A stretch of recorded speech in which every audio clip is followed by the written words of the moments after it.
Shalom semuanya, apa kabar?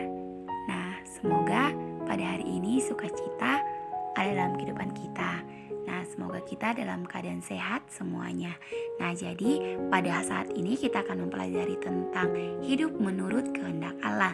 Jadi sebelum kita mempelajari tentang hidup menurut kehendak Allah, ada baiknya kita mempersiapkan bahan-bahan atau alat kita untuk mempelajarinya seperti Alkitab, buku, dan pulpen. Nah, jadi sebelum kita memasuki tentang materi kita ini, ada baiknya kita terlebih dahulu berdoa. Kita satukan hati dan pikiran kita bersatu di dalam doa. Sungguh kami berterima kasih atas kehadirat-Mu Tuhan, hingga pada saat ini Kau masih memberkati kami. Sebentar Tuhan, kami akan memulai pembelajaran kami. Kiranya Tuhan yang memberkati pembelajaran kami dari awal, pertengahan, hingga akhir, supaya apa yang kami pelajari Tuhan dapat kami terima dalam akal pikiran kami. Tuhan Yesus yang baik, aktivitas kami selanjutnya kami serahkan hanya ke dalam tangan pengasihan-Mu. Dalam nama anak-Mu Tuhan Yesus Kristus kami bersatu di dalam doa. Amin. Oke anak-anak, baik, jadi kita saat ini akan mempelajari tentang hidup menurut kehendak Allah. Apa tadi? Nah, hidup menurut kehendak Allah. Sebelumnya Ibu ingin bertanya, semua di sini pasti bawa Alkitab ya kan? Pasti dong, semua pasti bawa Alkitab. Nah, jadi orang yang hidup menuruti kehendak Allah akan mendapat bagian yang indah dalam kehidupannya bersama Tuhan Yesus. Nah, mari sama-sama kita buka Alkitab kita dalam Matius 12 ayat 50. Di sana Tuhan Yesus berkata, "Sebab siapapun yang melakukan kehendak Bapa-Ku di sorga, dialah saudaraku laki-laki, dialah saudaraku perempuan, dialah ibuku." Indah bukan? Kita dapat menjadi saudaranya Tuhan Yesus. Nah, jadi anak-anak sekalian, bagaimana cara kita untuk hidup menurut kehendak Allah? Nah, mari kita buka Alkitab kita di dalam Kisah Para Rasul 22 ayat 14.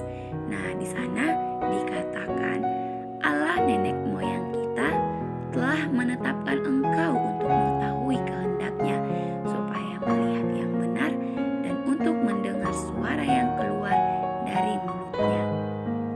Nah, jadi Ibu ingin bertanya kepada kalian semua, siapa di antara kita yang tidak bisa melihat dan menilai apa yang benar?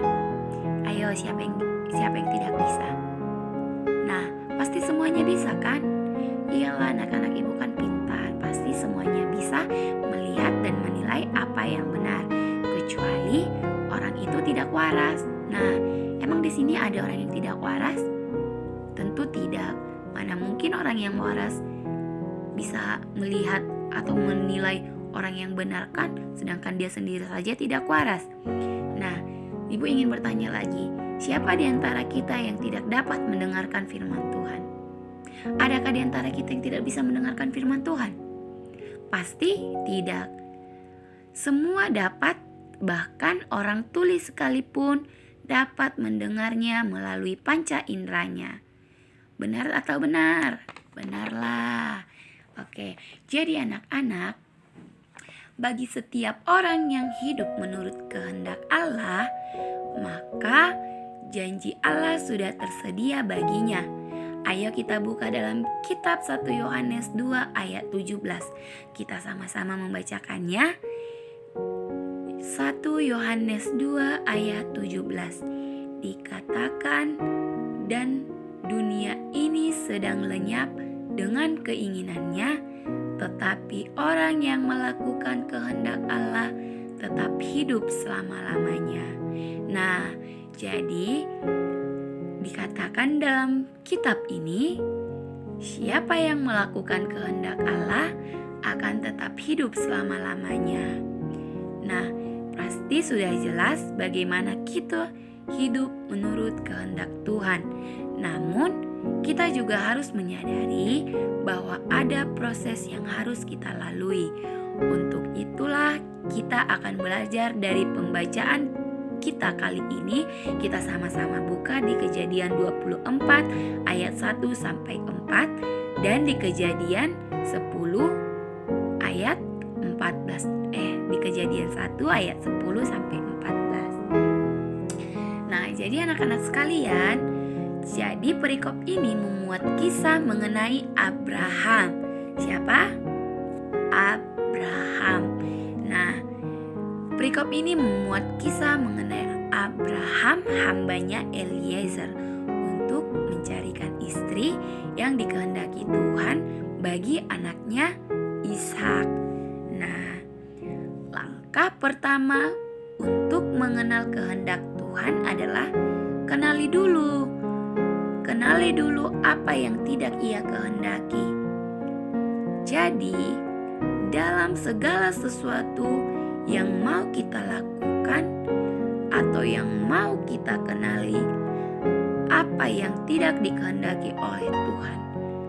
Jika ada yang tidak dikehendaki oleh Tuhan, maka kita jangan menunggu lama untuk mengatakan tidak. Saya tidak akan melakukannya karena Tuhan tidak mengkehendakinya.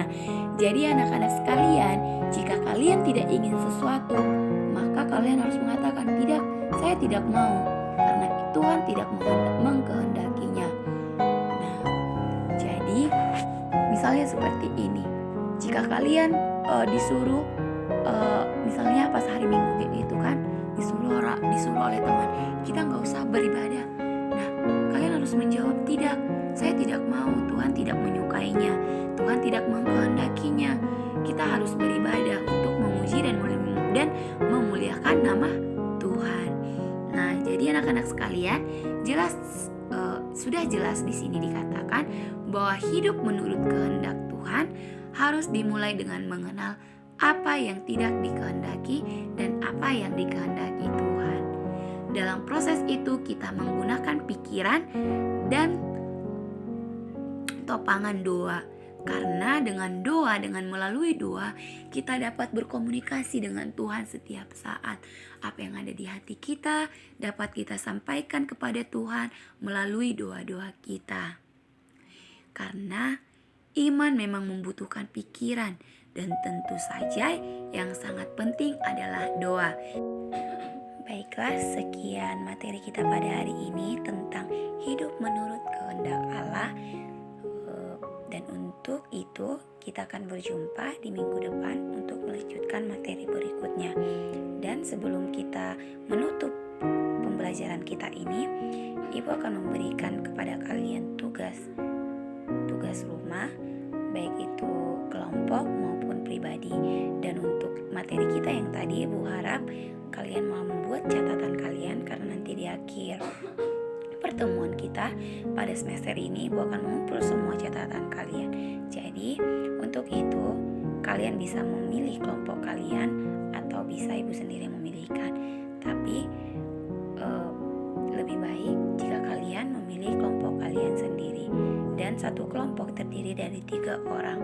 Oke, baik. Jadi kalian bisa menulis pertanyaannya. Yang pertama, sebutkan seperti apa contoh kehendak Allah yang terjadi dalam kehidupan kita sehari-hari. Yang kedua, bagaimana kita hidup menurut kehendak Allah. Yang ketiga, tuliskan contoh yang bisa kita lakukan untuk melakukan kehendak Allah. Yang keempat, bagaimana cara untuk hidup menurut kehendak Allah, dan buat ayat pendukungnya. Oke, jadi ada 4 tugas kita, yaitu tugas kelompok. Jadi untuk kalian mengerjakan secara baik-baik dan dikumpulkan minggu depan per kelompok. Dan nanti ketua kelas sudah bisa membagi kelompoknya agar teman-temannya sudah mengetahui siapa-siapa aja kelompoknya. Diingatkan kembali, satu kelompok terdiri dari 3 orang. Baik, sebelum kita menutup pembelajaran kita hari ini, maka kita tutup dengan doa. Sungguh kami berterima kasih Tuhan atas berkat dan kasih-Mu, sehingga kami masih dapat berkumpul Tuhan di ruangan ini untuk melakukan proses belajar mengajar. Kiranya Tuhan yang selalu memberkati kami Tuhan. Kiranya Tuhan menjadikan kami manusia yang dapat